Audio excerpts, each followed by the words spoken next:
اهدنا الصراط المستقيم. السلام عليكم ورحمة الله وبركاته. Alhamdulillahi Rabbil Alamin. Nahmaduhu wa nasta'inuhu wa nastaghfiruh wa na'udzu billahi min syururi anfusina wa min sayyiati a'malina.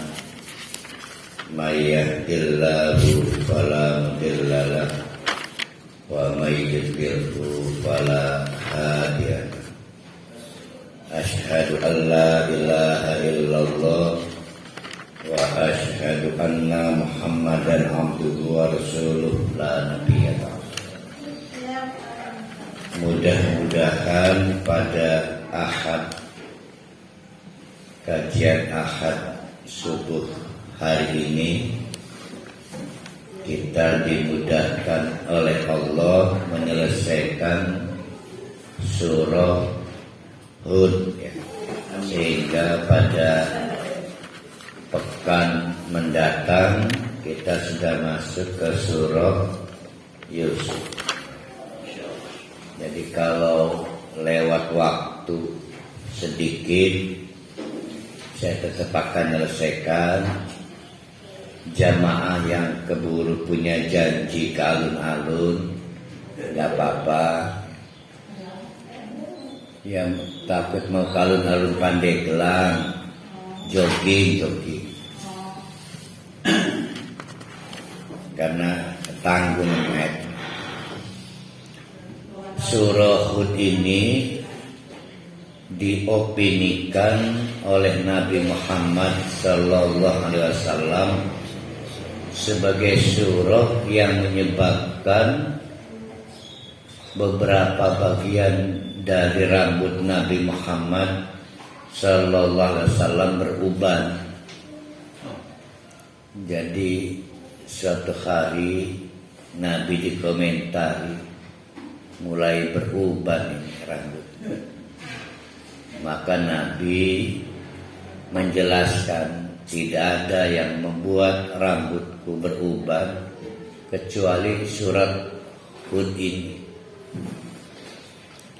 Jadi itu bedanya Nabi dan kebanyakan orang Indonesia. Nabi rambutnya beruban karena dampak surat Hud. Menurut presiden saya, orang rambutnya beruban karena banyak mikirkan negara. Bedanya di sini. Nah, ini menarik opini Nabi Muhammad ini. Rupanya bagi Nabi Muhammad, uraian surat Hud ini pastilah menguras pikiran, karena berkaitan dengan bagaimana berantakannya perjalanan dakwah nabi-nabi sebelum beliau mengalami kegagalan demi kegagalan, di mana umat-umatnya berakhir dengan hukuman dari Allah. Berbagai jenis azab yang sudah ditampilkan, dan semua atau kisah-kisahnya diantaranya diabadikan di surat Hud ini. Nah, bagi kita bagaimana? Apakah kita akan ikutan beruban karena surat Hud? Ya, tentu mestinya lebih dari itu lagi. Cara pandangnya adalah ini surat oleh Allah dimaksudkan untuk mensugesti Nabi Muhammad sallallahu alaihi wasallam. Alhamdulillah buram lo istakut. Kelabi abang tapi seni belawu. Jadi karena abang belawu kalau mencorong abang. mensugesti Nabi Muhammad untuk tidak gagal lagi, dan kita sudah lihat itu. Nah, maka bagi kita ketika kita mengkaji surat Hud, yang kita pikirkan adalah dua hal sekaligus. Yang pertama adalah bagaimana keadaan pembangkang Nabi, dan bagaimana Nabi Muhammad sukses menyelesaikan tugas dakwah. Ada dua. Satu sisi ada kaum yang memang ada kaum sungsang, kita sudah kaji, menjungkir balikan fitrah, lelaki suka pada laki-laki, perempuan suka pada perempuan. Akhirnya diazab dengan kaki diangkat ke atas, dia hancurkan kaum. Ada kaum yang lacur karena perdagangan bebas, intimidatif kepada konsumen, juga dihancurkan, dan berbagai hal. Itu kita pikirkan bahwa aturan Allah tentang azab tidak berubah. Mungkin di dunia azab sudah dimulai atau ditunda nanti di akhirat. Pasti berjalan aja, enggak berubah. Yang kedua, contoh Nabi Muhammad menyempurnakan tugas dakwah. Dua-duanya kita pikirkan. Nah, itulah yang harus kita ambilkan. Kita akan masuk ke kesimpulan akhir dari surat Hud. Kita akan masuk ke ayat 109.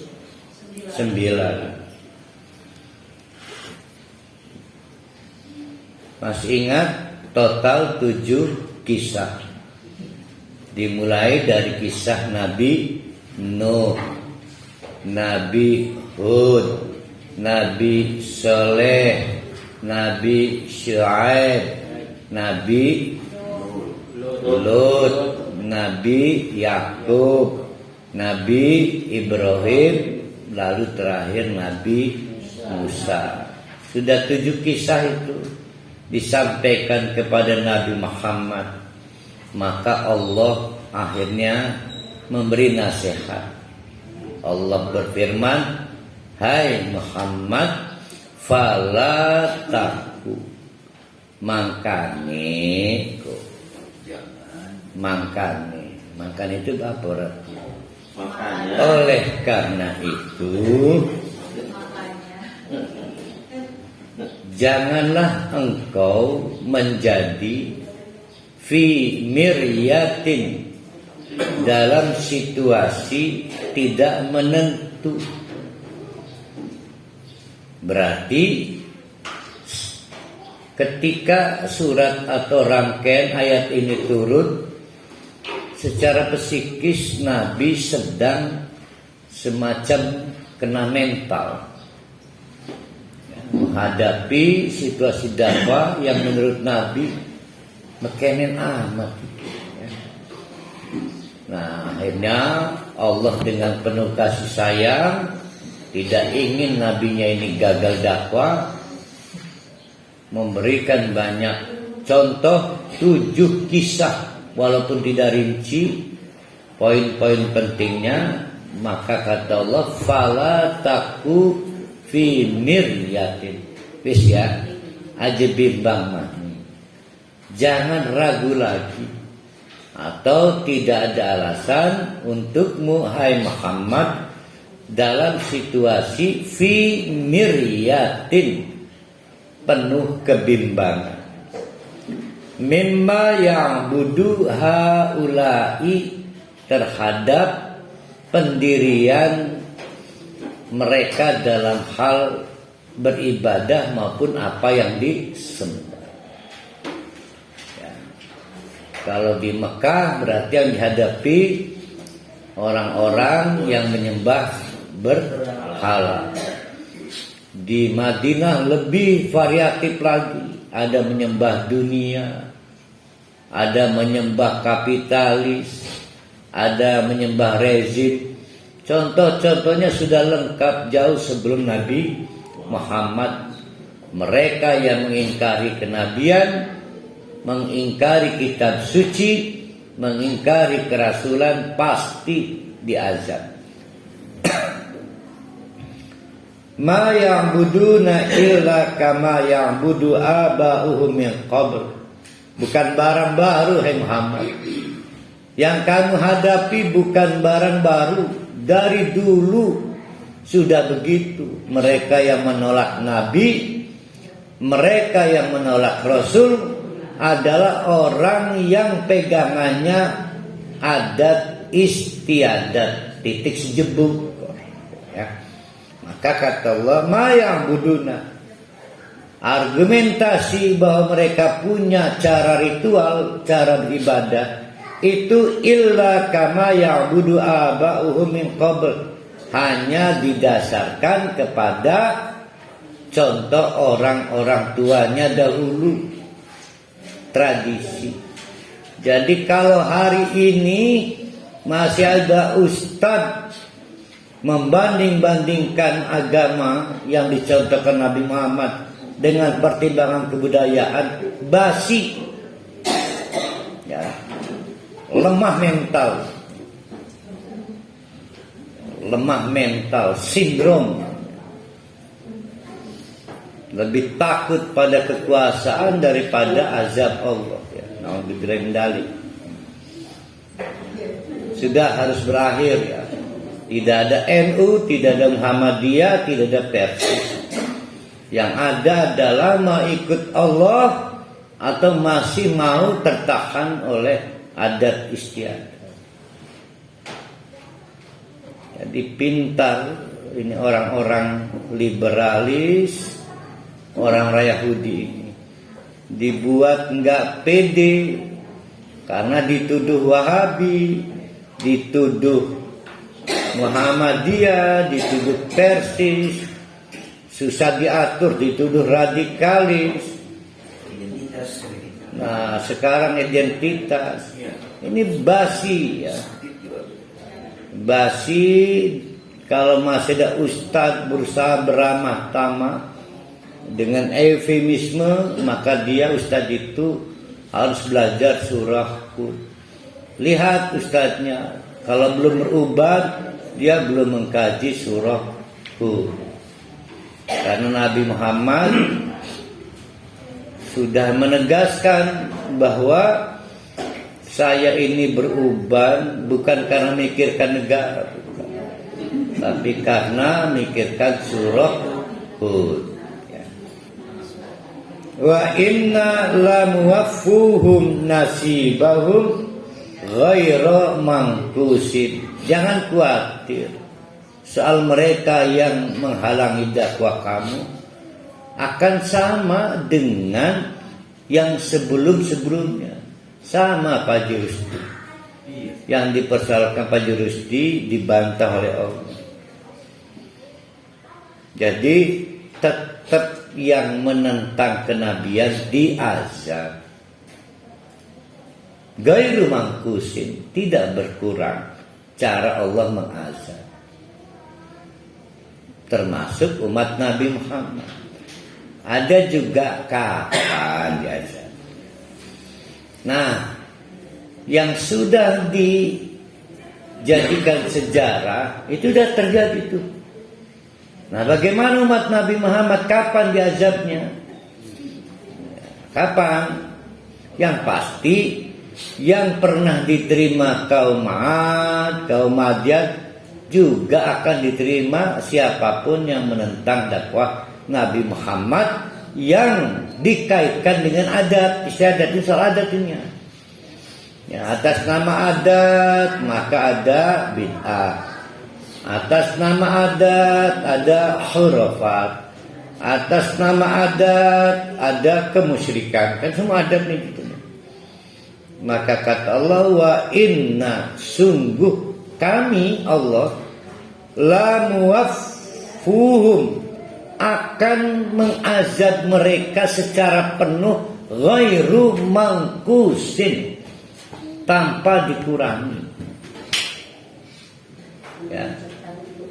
Ini untuk umat Nabi Muhammad, ya, sejarah mudah. Jadi tidak ada dispensasi azab hanya karena ganti periode kenabian. Tenang para wali, yang pernah dinikmati kaum Nabi Lut tetap akan dinikmati. Kapan? Nah, jangan nanya kapan. Kalau nanya kapan namanya ragu pada kekuasaan Allah. Di mana? Jangan nanya ke. Sempet Ahmad mikirkan uang diazab ya. Dengan mak mikirkan badan deh. Saya ulangi ya. Wa inna lamuwaffuhum. Sungguh kata Allah menegaskan kepada Nabi Muhammad, ini yang diingatkan Nabi Muhammad. Udah Nabi Muhammad kerja yang baik, dakwah terus, jangan ambil pusing urusan mereka yang mencoba mengulang lagi sialnya kaum Ad dan lain sebagainya. Itu akan kami penuhi hak-hak azabnya. Nasibahum, hak-hak azab mereka ghairu mangkusin, tidak berbeda. Yang diterima kaum Nabi Lut ya sama dengan kaum Nabi Muhammad kapanpun dimanapun, ghairu mangkusin. Ada juga kapan ya karena Nabi Muhammad itu adalah Nabi akhir zaman. Emang para hal ini udah merasa ini akhir zaman. Ya tentu bagi kita ini akhir zaman. Gimana udah paham? Wa inna lamuwaffuhum nasibahum ghairu mangkusin, udah paham? Kan ini sering berkisar di antara istidroj, Ustaz. Istidroj itu bukan diskon, bukan suspend, ya. Tidak mengubah azab. Hak azabnya penuh. Allah tidak berbuat curang, wong bengen di azab dikit. Lah siki gede azab bedanya. Gairah mangkusin lah kebedaan nih. Orang ngandel para hal ini. Bukan. Jadi jangan iki Allah primen sih orang segalak bengen sih. Gairah mangkusin.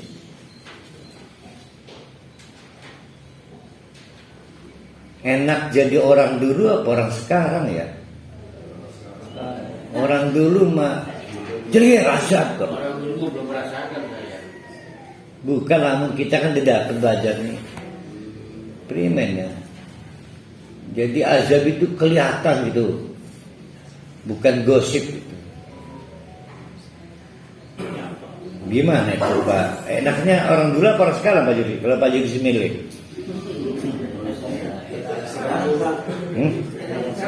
Saya mengenakan jadi orang yang tidak dibayang-bayangi azab.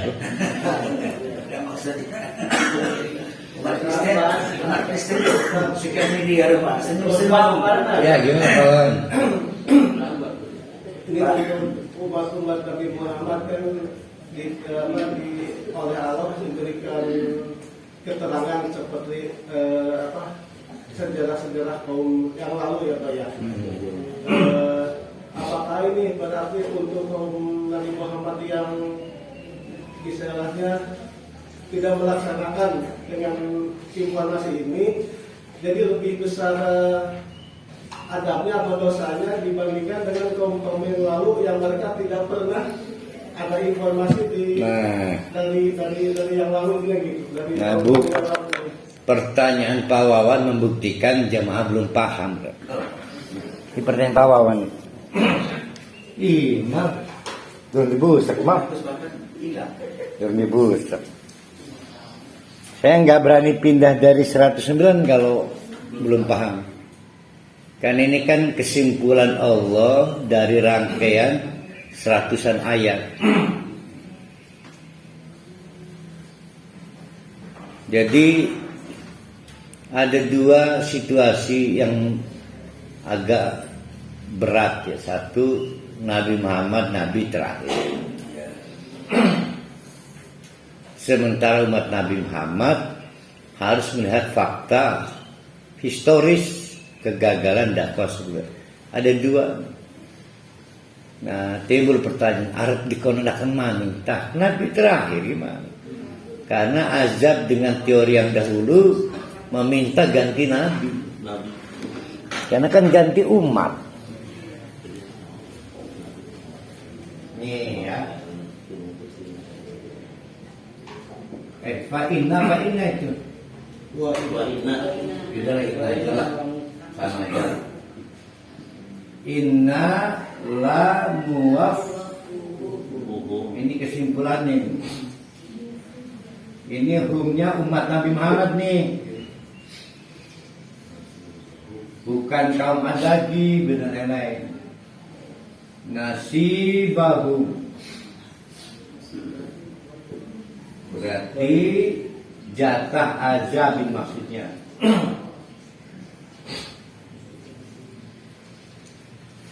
Ghairu mangkusin,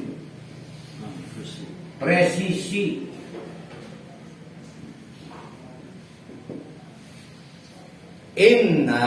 Nah udah ya Muhammad ya, jangan baper, jangan galau, jangan bimbang, lanjutkan dakwah. Soal kaum kamu, silakan mereka mau niru kaum Nabi Soleh, mangga katuran. Kaum Nabi Lut katuran, dipilih tuh ada 7.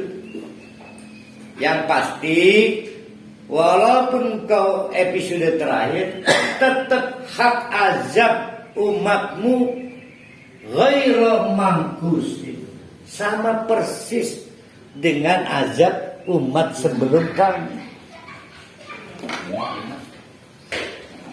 Hak azab. Kalau dolim merasa berhak azab nggak? Harus merasa berhak. Nggak konsekuen dong. Udah maksiat nggak merasa berhak di azab. Tapi dulu Pak Ustadz kan bilang ada dalam Al-Quran itu bahwa Nabi Muhammad ini sama Ibril itu mau mengikrarkan gunung Sustina itu kan tadi ini cuman nabinya nggak mau gitu. Itu mas mau diwujudkan, azabnya hilang kan? Enggak kan? Azabnya enggak hilang, tapi tidak jadi diwujudkan saat itu kan waktu itu. Nah, hak azabnya 1000 orang dulu. Umat Nabi Muhammad juga 1000. Ghairu mangkusin, presisi, tidak berubah. Nah, yang berbeda pola azab. Polanya yang berbeda. Jangan memilih, enakan sikit daripada pengen jangan. Karena azab yang paling menyedihkan adalah kehabisan waktu bertaubat. Defisit waktu. Mana itu Bu Hajah Yul, siapa kemarin? Wiwik ya. Ngaji. Ada. Alhamdulillah. Kehabisan waktu bertaubat. Itu azab yang paling ngerikan. Jadi saya ingin mengingatkan kembali, kalau per kali ambil mic, Assalamualaikum warahmatullahi wabarakatuh. Inna lillahi alhamdulillah. Wong lihat sing mati. Ya kan gitu. Jadi kematian, kesialan itu ayat Allah yang harus kita baca. Dapat laporan kakak kita stroke, alhamdulillah. Saya masih dapat ayat Allah. Jadi kan ayat tuh, ayat. Jadi kematian orang itu ayat untuk siapa? Untuk orang yang hidup. Musibah sakit yang derita oleh saudara kita, ayat untuk orang yang belum sakit. Ayat. Ya, jadi karena ayat harus dikelola, harus dieksplor dengan baik ya. Mungkin itu kali maksudnya tahlilan itu ya.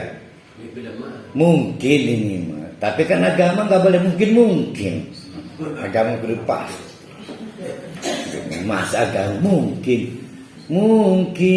Aduh. Nah, kita lanjutkan ya. Iki mededel ke. Oh udah paham ya Bu Romlah ya. Mana Bu Romlahnya? Karena Bu Romlah ini walaupun Sabtu Minggu datang ke majelis ini, di luar itu mengajar ngaji keliling. Jadi yang dipelajari di sini diajarkan kembali. Ini anak-anak ke.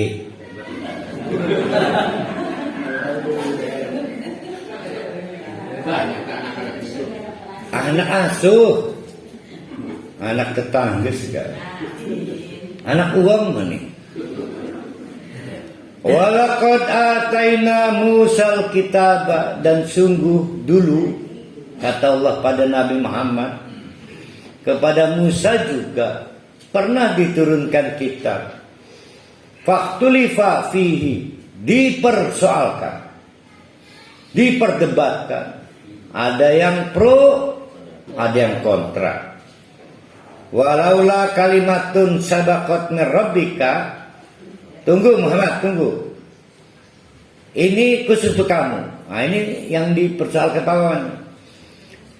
Walaula kalimatun sabaqat min rabbika. Wis kagol, sudah saya buat keputusan kata Allah. Jadi Allah menjelaskan dirinya sudah memutuskan. Laku dia bainahum. Oh pasti aja.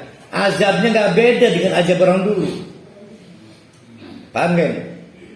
Untung aja saya sudah mengakhiri pola azab terakhir ke kaum Nabi Musa. Nah yang gitu-gitu nggak saya lakukan lagi untuk kaum kamu seterusnya sampai kiamat. Tapi ghairu mangkus, jatahnya tidak berkurang.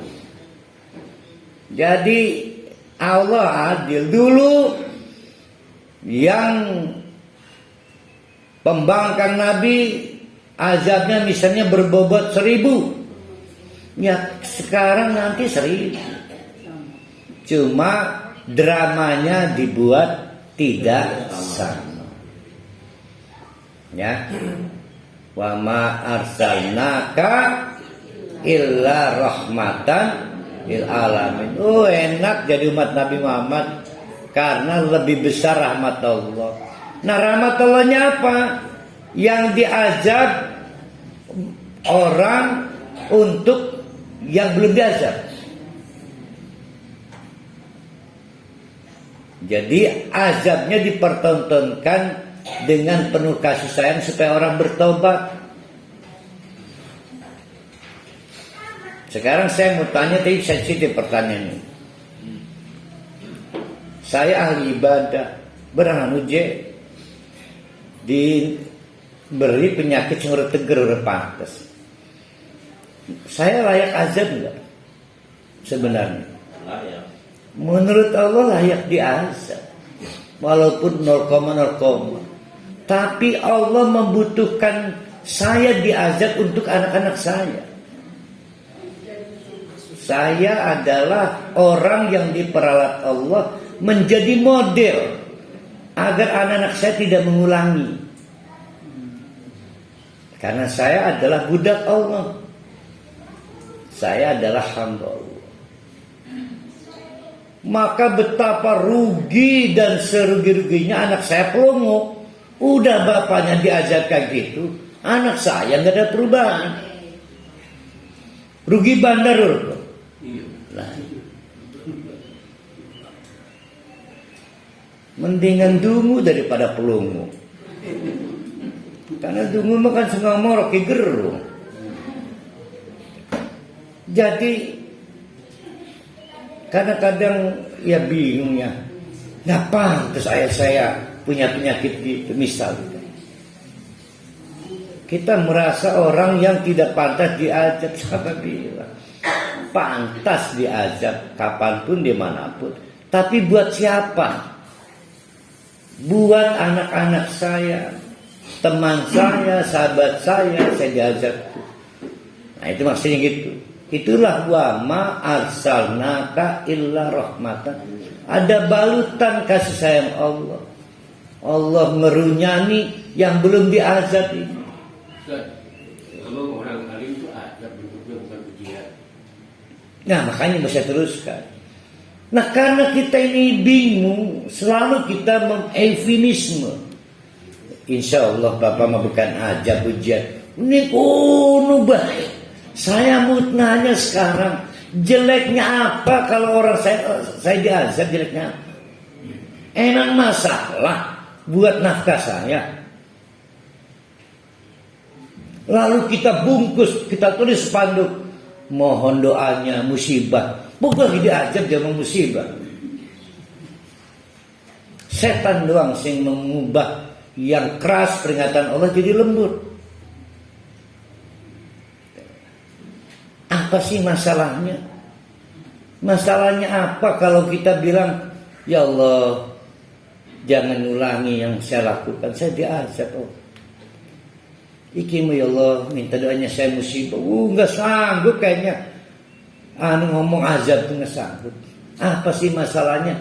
Emang jelek, jatuh harga dirinya. Bukan masalah itu, perbuatan itu kan orang baik-baik. Orang ibadah. Oh bahasanya azab. Kalau azab ini dikemas dengan cara entertain, maksud Allah melahirkan azab nggak dapat buat kita. Bertobat-tobat kita nih. Dikemas terus baik.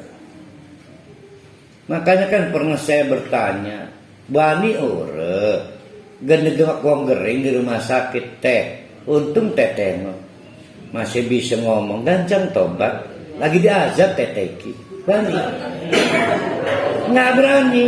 Maksud kita baik kan, tapi kita gagal membantu dia bertobat. Kan kasihan dia diazab itu kan wa marsalna kana rahmatan, dikerunyani Allah, dikasih waktu bertobat. Nah gimana itu?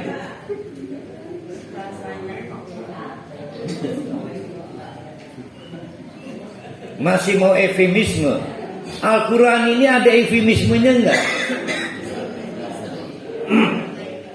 Ada basa-basinya enggak Al-Quran ini? Nah kita mah ya kan jatuh dari motor, azab bukan?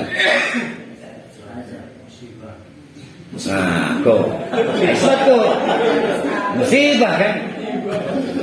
Jadi saking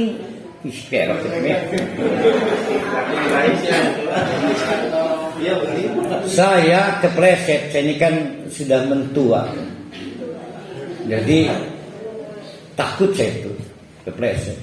Istri saya lagi pergi, anak saya pergi, tinggal satu bocah cilik, baru bisa apa-apa, si Intan. Pleset, saya juga saya itu kayak kena mental itu. Tapi saya putuskan itu aja. Jadi yang bikin saya itu berhenti, kenapa itu? Karena khawatir kepala doang. Kan yang harus saya rawatkan kepala saya kan. Itu lama saya diamnya itu sejaman itu. Sampai geladak gelidik kayak orang pegukannya. Mau nelpon istri nggak tahu apa yang disampaikan. Terus nomor istri yang mana, khawatir istri yang lain kan saya kan. Nah karena tinggal bocah cilik si Intan, saya diem. Siangnya istri datang, saya bilang tadi bapak kepleset. Tapi saya nganggap itu aja masalah. Lalu perbedaannya dengan musibah yang mana? Duh. Masih Saya yakin ini pernah disampaikan. Musibah itu adalah bentuk kejadian.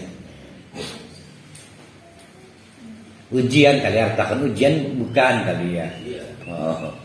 Semua yang terjadi disebut musibah. Semua yang kita alami disebut musibah. Dapat mobil musibah. Musibah itu oleh aku kono nih musibah.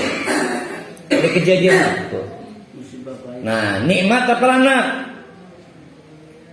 Nikmat. Nah, enggak artinya merasa nikmat apa merasa anak? Nah, itu tinggal nyebut ujian apa azab. Sila dijalani sebenarnya jadi azab. Kita teruskan ya. Iya. Untung saja pola azabnya sudah tidak sama. Kata Allah nih, walaulah kalimatun sabaqat, kalaulah tidak sempat dulu saya putuskan rabbika dari Tuhan, laqudiya bainahum, pasti umat-umatmu juga saya akan azab dengan cara yang sama. Wa innahum lafi syakkin minhu murib. Itu umat Nabi Musa yang memperdebatkan soal Taurat. Itu mereka mulanya cuma syak, merembet menjadi roib. Syakkun adalah ragu karena sains, karena keilmuan. Itu syakkun. Kalau begini ya, ini perdebatan para ulama nih, syakkun. Tapi ketika sudah gelap mata, maka sains berhenti. Maka sudah bukan syakkun lagi, namanya roibun. Bimbang, kehilangan pijakan, kehilangan obor ilmu pengetahuan. Orangnya disebut murib. Makanan yang suka membuat murib itu urang.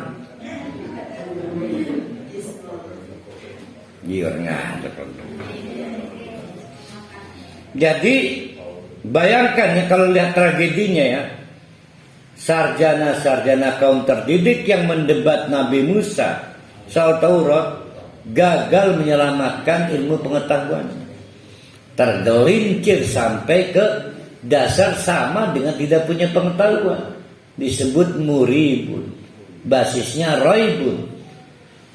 Allah menegaskan khusus Al-Quran, dalikal kitabul la roiba, orang yang tidak punya pengetahuan pun dibikin tidak roib, tidak ragu. Jadi bedanya syakkun dengan raibun di situ. Syakkun itu ragu karena adanya argumen pengetahuan, raibun itu uang pelungu ragu. Ya. Tapi orang dari syakkun bisa tergelincir jadi raibun. Jadi cara berdebatnya sarjana bisa ke orang pelungu bisa. Padahal sarjana. Ini umatnya Nabi Musa, pelungu itu ya. Wa inna kullan, tetapi siapapun, sesungguhnya siapapun, lamma la yuwaffiyannahum rabbuka amalahum, pasti akan mendapatkan hak atas amal-amal mereka dari dulu sampai kiamat. Nggak berubah. Amal buruk dapat azab, amal baik dapat pahala. Innahu bima ya'maluna khabir. Nanti amal-amal itu akan dilaporkan, direspon oleh Allah. Oleh karena itu Nabi Muhammad sudah jangan galau, jangan baper, terus semangat berdakwah, fastaqim. Nah, saya akan membantu kata baru ini istiqomah ya. Masih ingat kita memperbaiki iyyaka na'budu wa iyyaka nasta'in? Masih ingat kan? Nah, kita kemarin memperbaiki iyyaka na'budu wa iyyaka nasta'in, sehingga menyebabkan ada inayatun, ada isti'anah. Masih ingat? Masih ingat ke penjelasannya? Inayah adalah diberikan kepada yang powerless, yang tuna. Isti'anah adalah diberikan kepada orang yang sudah berusaha ikhtiar, tinggal dikit lagi, dia tinggal menyempurnakan. Maka iyyaka nasta'in artinya ya Allah, sempurnakan ikhtiar kami. Yang ingat ya. Nah, sekarang kita pakai untuk pola yang sama. Fastaqim. Berarti istiqomah. Basisnya koma. Akoma. Maka sholat diperintahkan bukan untuk dikerjakan, tapi ditegakkan. Kalau dikerjakan berarti dimulai dari takbir berakhir dengan 2 kalimat satu dikerjakan. Namanya fi'lus sholat. Nah Allah memerintahkan wa iqamatus sholat. Takbir, wudu, takbir 2 kalimat salam dan hikmah dari sholat. Inna sholata tanha 'anil fahsya'i wal munkar.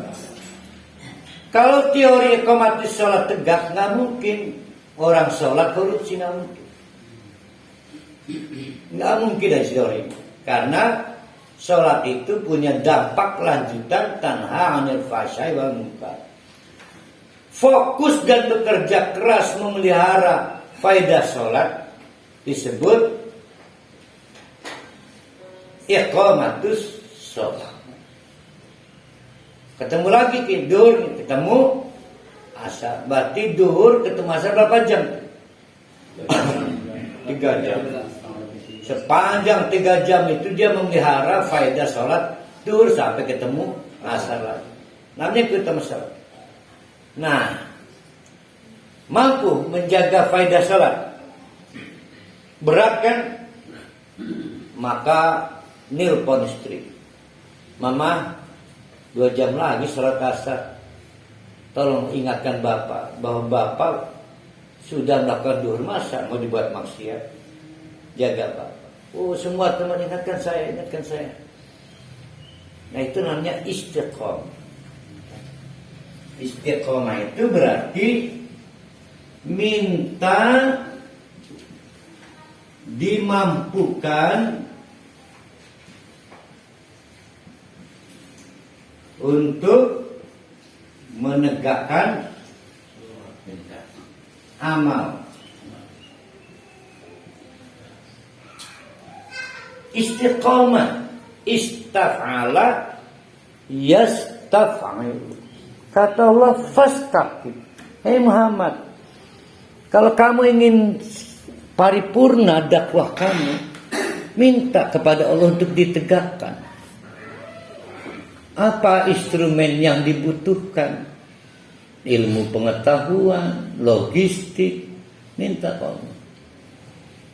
Jadi kalau pengen tegak seluruh amal, maka sarana prasarannya minta dia Allah. Baru dia fokus, nggak ada yang sambilan.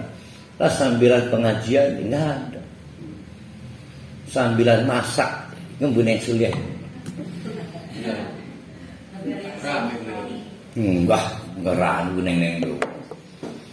Jadi nggak ada. Nah istiqomah itu kita perbaiki ya. Istiqomah itu bukan konsisten, bukan. Orang pengen tegak amalnya. Kalau isti'anah pengen sukses, selesai suatu pekerjaan. Kalau istiqomah pengen outcome-nya tercapai. Output sholat apa? Pahala. Outcome-nya tanha 'anil fahsya'. Nah, itu saya sentuh. Outputnya ajrun, outcome-nya tanha 'anil fahsya'i wal munkar. Itu tanha 'anil fahsya'i wal munkar itu dampak lanjutan yang dipelihara dari sholat ke sholat berikutnya. Kan gak gampang. 3 jamnya mencekam kalau itu duhur.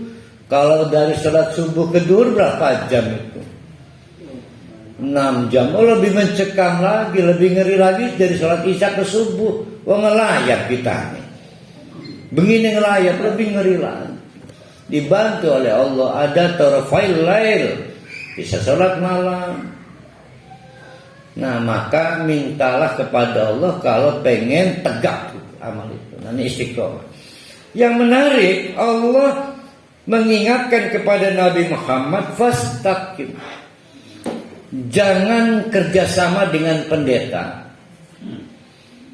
dengan agen-agen kapitalis kalau cuma ingin dakwah kamu sukses. Fastaqim, mintalah sarana dari Allah. Nah, itu maksudnya fastaqim sini itu ya. Bagaimana kalau diartikan konsisten? Mangga.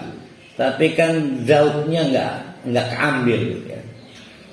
Kama umirta, sebagaimana kan sudah sering saya ingatkan kamu Muhammad, kamu enggak sendiri, Allah yang memfasilitasi kamu. Maka istiqomah.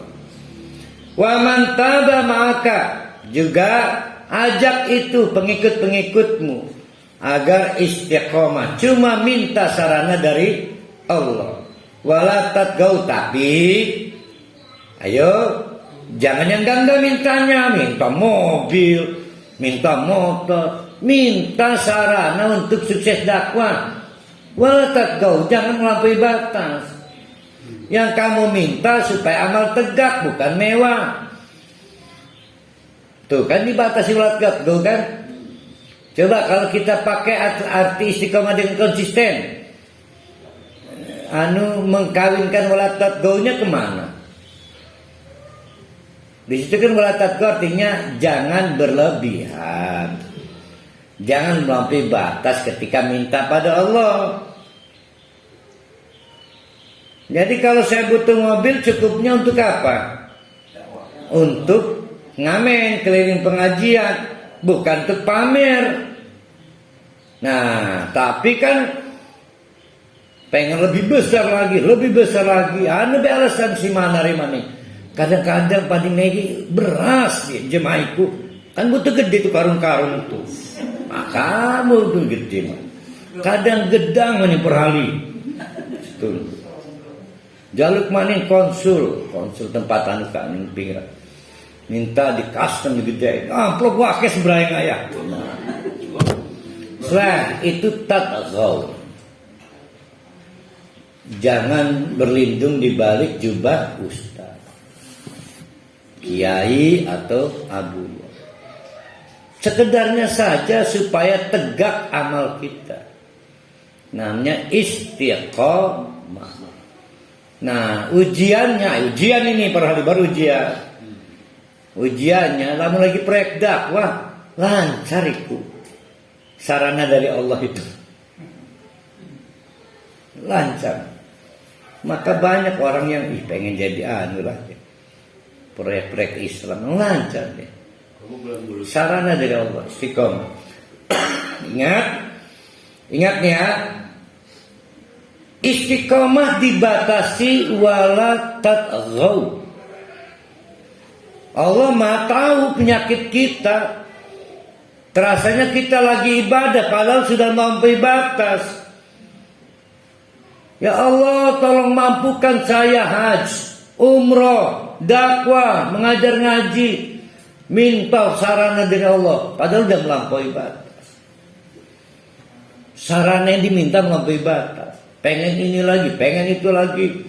Kadang-kadang saya ustaz, ya Allah, masa istrinya cuma satu, melampaui batas mungkin. Ya, mungkin ini mah. Innahu bima ta'maluna basir. Hati-hati Nabi Muhammad. Agen-agen dakwah, Allah tahu yang kalian lakukan. Jangan pura-pura lagi berdakwah padahal lagi mencari kekayaan. Wala tarkanu ilal ladina dolamu fatamassakumunna. Jangan coba-coba kompromi toleransi, condong, condong kepada orang-orang dolim yang menjadi musuh dakwah kamu. Coba-coba fatamassak, maka kamu akan dicicipi, disenggol oleh api neraka. Wa malakum min dunillah min aulia. Kalau sudah urusannya azab neraka, siapa yang bisa nolong kecuali Allah? Berarti caranya cuma tobat doang. Kalau lagi diazab, dokter nggak bisa nyembuhkan. Maka saya bilang, kalau sampai dokter nyerah berarti bukan penyakit, bukan lagi sakit, tapi lagi diazab. Bukan minta sembuh tapi bertobat. Karena sebetulnya bukan sedang sakit ya, sedang diazab. Kenapa? Karena wa malakum min dunillahi min awliya. Tidak ada yang bisa menyelesaikan apapun yang dialami kecuali Allah. Berarti tobat doang. Kelihatannya sakit, dibawa ke rumah sakit, orang waras-waras, minta lagi pada Allah, ya Allah sembuhkan ayah saya. Wong dia nggak sakit kok. Dia lagi diazab. Dia butuh Allah, bukan butuh rumah sakit. Dia butuh tobat, bukan butuh berobat. Jadi ya Allah, pantaskan saya menjadi hamba-Mu. Ya. Nah, itu kali ya. Ada orang dikasih modal 1 miliar, bangkrut baik. Memang dia lagi diazab kok, bukan lagi diuji dengan kemiskinan tuh. Paham nggak? Saat masih misal ajab dengan musibah saja. Ada juga yang berpendapat kalau azab itu perbuatan itu sudah kolosal berjamaah. Oh ya, nanti dijawab nanti dijawab berikutnya ada juga itu begini kapan suatu azab diturunkan di zaman itu, zaman dulu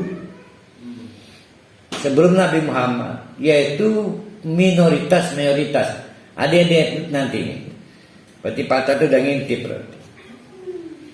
Nah kita selesaikan dulu di surah Al-Baqarah Al-Baqarah surat 155 itu walanabluwan nakum bisa yang khawfi warju wa nakum amal anfusi wa samarat wa basyiris sabirin alladzina idza asabahum musibah qalu inna lillahi wa inna ilaihi. Kalau itu ibtala bukan azab. Ini azab. Kalau ibtala kaitan supaya orang naik imannya, bukan bertobat. Ibtala makan sistem. Di rekaman audio saya kayaknya di Al-Kahfi kemarin saya dengerin ada Pak Tata, malah nama subjeknya di rekaman itu. Pak Tata merengek minta ujian S3, dosennya mau ke Den Haag. Kata Pak Tata bulan depan sih ujiannya dikejar-kejar. Itu tal. Nah, waktu itu di rekaman itu saya pinjam Bu Nenek Sulia. Ada anak pengen ujian ditolak, belum beres PP. Enggak semua pantas diuji oleh Allah. Saya ingat di rekamannya begitu. Ya Bu Neneng ya, pakai SMK PGRI masalahnya. Dan kebetulan subjek yang pengen ujian S3-nya Pak Tata di rekaman itu. Terulang lagi. Ntar tadi kita ketemu itu. Kita selesaikan dulu. Jangan salah paham. Kalau lagi diazab, maka obatnya Allah doang. Ya, saya ulangin ya supaya cermat ya. Wa malakum min dunillahi min awliya summa la tunsurun.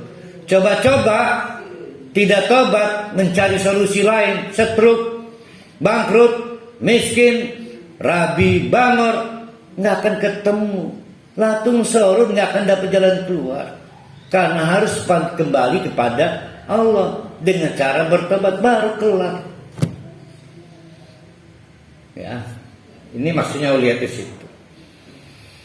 Wakimi sholat, oleh karena itu kata Allah nih, hei Muhammad, udah akimi sholat, tegakkan sholat.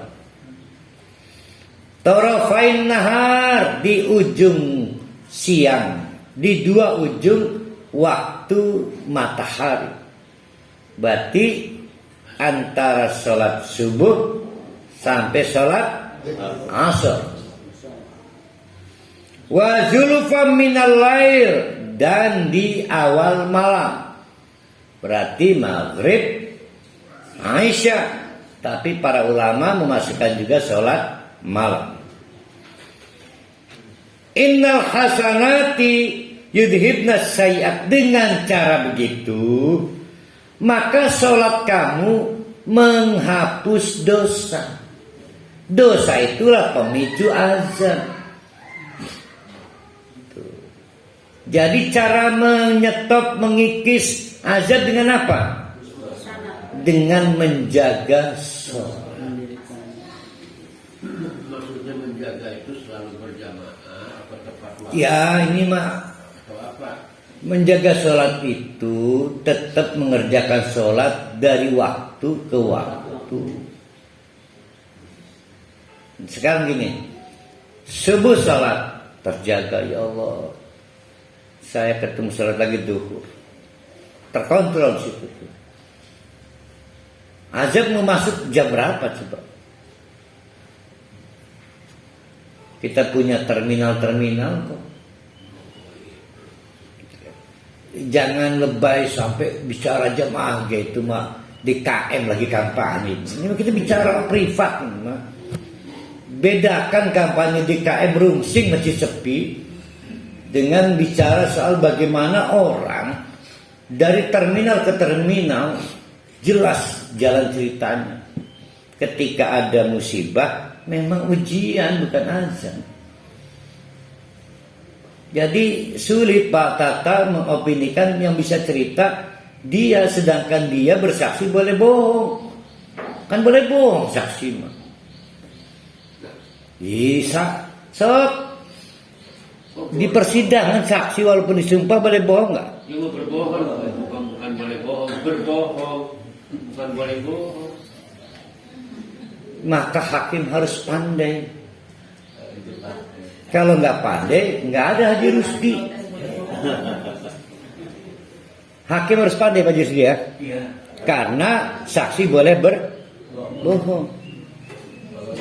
Kalau istilah kami hukum Pak, Apa istilahnya itu? bukan boleh, Apa? dapat. Dapat tuh. Dapat ya. Nah itu mau orang ahli hukum, kita makan bukan.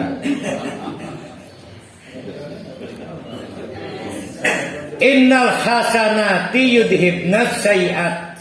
Pertanyaan kita, Ustadz boleh enggak niat sholat untuk menghapus dosa? Boleh enggak? Boleh. Nah ini yang saya bingung justru. Nah ini kan kita terus sholat. Semua amalan niatnya cari ridha Allah berupa pahala.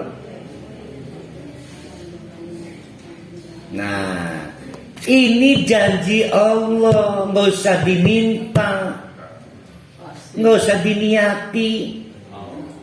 Malah kalau mau tahu sukses atau tidak sholat subuh tadi, lihat sampai duhur dapat ujian azab nggak? Kalau nggak dapat, Ya, sukses sholat subuh mau. Kan janji Allah ini. Jadi kalau sudah janji Allah jangan diminta, jangan jadi niat. Ya. Jadi tetap saja sholat niat karena ridha Allah mencari pahala. Manfaatnya pasti terjaga sampai sholat berikut. apalagi sholat tolak bala. Tidak.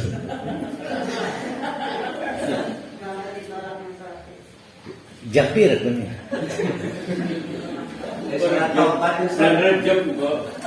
Yang menarik ujung ayat ini menarik. Zalika dzikra lidzakirin. Ini ayat ini berarti ayat berapa?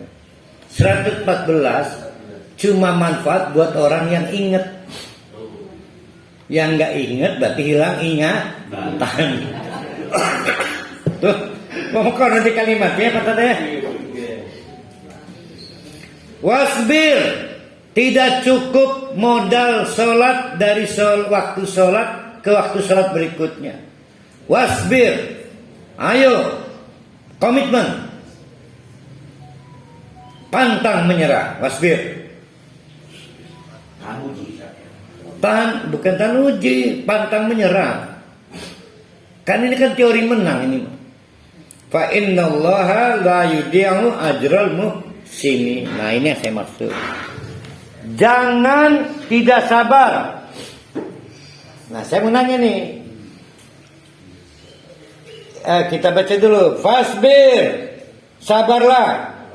Karena wasbir. Wasbir, sabarlah. Karena Allah tidak nyanyiakan para kamu. Nanti ada lagi muslim. Nah ini saya mau nanya nih. Sabar kaitannya dengan ajrun.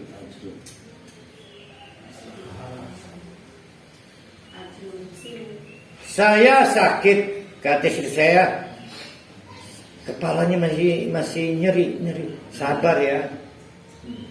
Itu penggunaan kata sabar yang rendah itu. Jadi kata sabar itu jangan kalah dalam mencari pahala. Ini harus bukan tahan uji itu kaitannya uang dicambuk, dibaduk, diedek, dipukul. Cari poin ini apa namanya itu. Tetap semangat kita Pak. Apa itu namanya? Wasbir, dan semangatlah, tetap semangatlah, jangan kecil hati ketika mencari pahala. Wasbir. Nah sayang, mental kita jelek.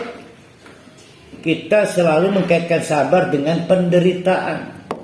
Iya betul. Mental kita buruk, mental orang menderita. Jadi orang itu mungkin akan terlihat payah. Nabi ditegur oleh istrinya. Kang, duduk kakangku Nabi tak. Di makoron amat ya. Orang kita malah lagi mewujudkan rasa syukur. Nah yang dilakukan Nabi itu refleksi kesabaran. Karena saking demeni gelati pahala. Nah itu penggunaan sabar. Kalau tidak sabar maka sholat ke sholat bisa bolong. Nanti Ustaz begini pemahaman saya. Kalau saya sholat munfarid, masuk. Kalau saya sholat berjamaah, Ya mangga bagus. Silakan pengembangannya ya. Wasbir fa innallaha la yudhi'u ajral muhsinin. Ayo, komitmen terus, berjuang terus.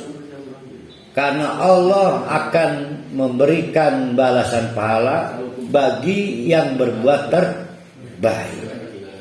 Falaula kana minal quruni. Nah ini jawaban untuk Pak Wawan. Pak Tata, Pak Wawan nih.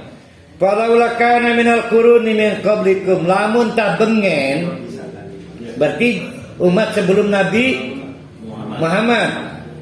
Muhammad, andai saja ketika Nabi Nuh berdakwah, dilanjutkan nabi-nabi berikutnya itu, kelompok pendakwah yang nahyi mungkar, ingat nahyi mungkar ya, ini tidak minoritas, maka nggak mungkin azab terjadi. Ingat nahyi mungkar. Kita baca ya. Ini penghargaan saya pada FPI dan kawan-kawan. Falaula kana minal quruni min qablikum, andai kata saja umat sebelum Muhammad itu ulu baqiyatin, ada yang tersisa kelompok pilihan. Baqiyah itu sisa, yang tersisa setelah diperas pilihan bukan. Nah ini kelompok pilihan yanhauna 'anil fasadi, yang mencegah dari terjadinya kemungkaran, kerusakan fil ardi, sayang sekali illa qalilan, ternyata kelompok itu minoritas. Mimman anjayna minhum, maka cuma kelompok itu yang kami selamatkan, yang lain diazab. Termasuk saya, mubalik kebanyakan amar ma'ruf, cari aman, takut dikriminalisasi, takut diintimidasi, termasuk saya. Yang nahi mungkar sedikit, kita salah-salahkan lagi. Sebaiknya jadi ustadz itu cari kalimat yang baik. Sana mania. Ustadz mengkritik ustadz. Sudah ada di stiker bis-bis. Sesama ustadz dilarang saling menyalip. Oh, bukan ustadz. Jadi patokannya adalah nahyi mungkar. Kita ini lagi diajak para ahli Indonesia ini. Lagi diajak, jangan hanya bentuknya apa, jangan. Ngerasa nggak lagi diajak. Nah, kenapa? Minoritas yang nahyi mungkar. Sekarang ini saya merasakan orang kayak saya saja nyalinya kecil nahyi mungkar itu. Ustaz, lamun di masjid komplekku, sholatnya kan kebanyakan bid'ah itu termasuk aja. Nah itu nggak ngerasa bid'ah itu udah azab. Hilangnya kepekaan dari peristiwa-peristiwa Allah itu udah azab. Saya di WA oleh Samwan, Ustaz, bisa nggak sih pengajian di kajian itu tidak dikaitkan politik? Perasaan saya nggak berpolitik ya. Saya membantu ibu-ibu, bapak-bapak dengan cepat mudah memahami Quran. Iya, takut kesinggung. Oh, takut kesinggung. Tapi nggak saya sebut nama yang ini ya, ngejapri ya. Oh, takut kesinggung. Ya, insya Allah kalau di penjara sama di penjara aja. Saya gitu. Tiara ya, Ustaz. Tiara penjara. Di penjara.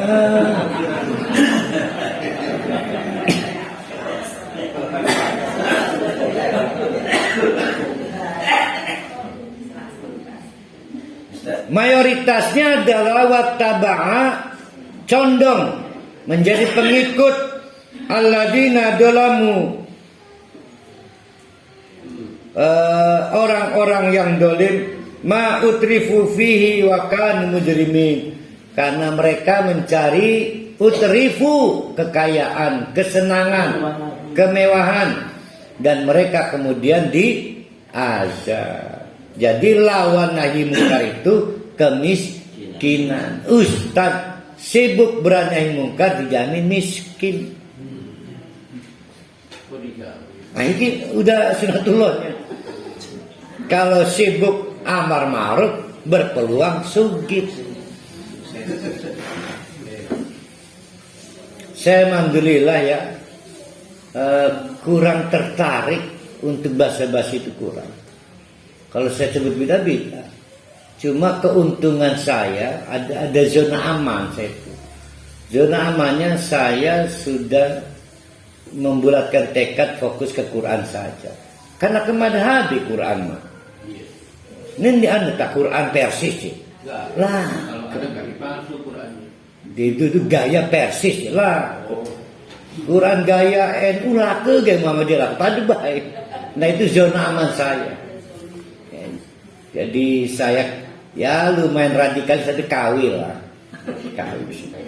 Walau syarabbuka la ja'alan nas ummatan wahidatan. Sebetulnya bisa nggak sih negara Indonesia dibikin menjadi negara yang baldatun thayyibatun wa rabbun ghafur? Lah semudah membalikan tangan ngomong kun fayakun. Tetapi para wali nggak dapat ganjaran, saya nggak dapat ganjaran, Pak Farid nggak dapat ganjaran. Tuh maka Allah membuat peta dakwah penuh tantangan, penuh mujahadah. Timbul pahala kan lumayan. Makanya kalau ada proyek rehab musola, masjid, jangan panggil orang lain, beri kesempatan untuk orang sekitar. Itu proyek dakwah dia. Jangan bikin proposal keluar kompleks, jangan rugi. Saya pernah jadi ketua RT. Saya targetkan rehab musola itu. Saya bilang pada warga, sudah sulit cari ladang akhirat. Saya nggak mau ada proposal keluar, walaupun lambat. Khusus ini proyek akhirat kita. Selesai alhamdulillah. Ini mah dibuat proposal, orang lain investasi akhirat. Nah orang situnya nggak dapat nonton. Jangan. Walau syarabbuka la ja'alan nas ummatan wahidatan wala yazaluna mukhtalifin. Jangan baper. akan terus menerus pro dan kontra sampai kiamat. Wala yazaluna muhtalifin, dan terus ada sunnatullah muhtalifin, pro dan kontra. Jangan bingung, saya begini Ustaz dimusuhi. Kok gitu? Berarti gak baca surat tuh. Ya makanan tetap pro dan kontra. Illa man rahima rabbuka, kecuali orang yang mendapatkan rahmat maka dapat menerima nasihat. Walidzalika khalaqahum, Allah itu awalnya menciptakan orang itu dibekali rahmat. Maka mulai sedikit demi sedikit rahmatnya hilang. Dibiarkan tanpa rahmat Allah, jadinya penuh laknat. Wa tammat kalimatu rabbika, dan sudah selesai keputusan Allah. La amla anna jahannam, akhirnya berdesakan neraka jahanam itu. La amla anna itu penuh, hiruk pikuk sampai ngadeg begati para hal ini neraka itu. Yang la amla anna aja. Atau mendingan di surga ngelade. Desekan kayak rawu lagi Arab lebaran.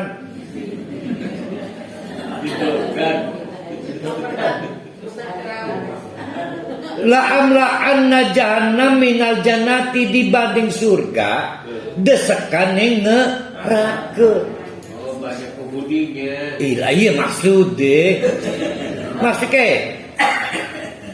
para ahli pilih ini surga apa neraka? Surga kok. Tiwas panas desakan bisa neraka ini. Wakullan, alhamdulillah bapak-bapak ibu-ibu, wakullan kata Allah pada Nabi Muhammad. Wis ya, udah saya ceritakan semua. Berapa kisah? 7. Wakullan, wis ya sekabe ya. Nah, kusu alaika min ambair rasul. Yang penting-penting, yang pokok-pokok cerita dari sejak zaman Nuh sampai Musa telah kami ceritakan. Manu sabbit bihi fuadaka. Sudah, jangan kena mental lagi, mantapkan hati Muhammad. Sebab nggak boleh goyah lagi ya. Ini rupanya Nabi Muhammad ini lagi kena mental ya. Wajaka fi hadil haq, kamu datang dengan membawa suatu yang benar, tidak bisa ditawar, dikompromikan, tidak bisa dikurangi. Wa mu'idatun, juga membawa nasihat yang mendalam, menyentuh lubuk hati. Wa dzikra, tapi kamu jangan dakwah di luar orang mukmin. Jadi orang mukmin aja yang percaya, nggak percaya biarin. Jadi dakwah ke baru itu enggak boleh. Kan bukan mukmin. Zikronya. Yang diingatkan orang yang sudah punya trust, belum punya trust yang diingetin. Wakul, sekarang tugas kamu Muhammad, sampaikan itu. Lilladzina la yu'minun, yang belum saja percaya pada kamu. Yang malu yang lama kaniknatikum, jojong-jojongan deh ya. Ya, jojong-jojongan. Berarti apa ya? Masing-masing. Oke, kamu kerjakan kemusyrikan, saya kerjakan ketaatan. Inna amilun, pedewek-dewek ya. Masing-masing. Wang tajiru, mulai sekarang kita tunggu siapa yang diazab. Inna muntadirun, pading nonggoni.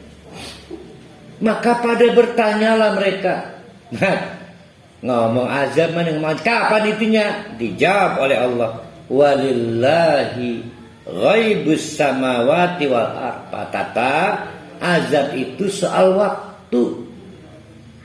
Takarannya tidak berubah, tidak berkurang. Hak azab kita sama dengan hak azab umat Nabi dulu. Tapi soal waktu, lillahi ghaibus samawati wal ardi, tangan Allah. Misteri waktunya. Wa ilaihi yurja'ul umur kullu. Oleh karena itu soal waktu kembalikan semuanya kepada Allah. Tugas kita fa'budhu, menjadi hamba Allah.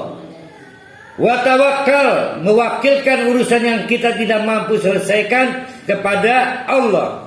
Wa ma rabbuka bighafilin amma ta'malun. jangan khawatir, tidak percaya diri, karena Allah tidak luput ketika kita beramal. Walhamdulillahirabbil alamin. Dengan izin Allah kita dapat menyelesaikan surat Hud sekali lagi. Nabi akhirnya membongkar rahasia timbul uban pada beberapa helai rambutnya. Kata Nabi, yang membuat uban pada beberapa helai rambut saya adalah surat Hud. Surat Hud itu membuat pikirannya terkuras. Maka ancaman buat kita kalau tidak beruban gara-gara mengkaji surat Hud, pasti ada masalah. Masalahnya adalah masalah bangsa Indonesia, hanya beruban karena mikirkan negara. Qulu qouli hada wastaghfiru innahu ghafurur rahim. Assalamualaikum warahmatullahi wabarakatuh.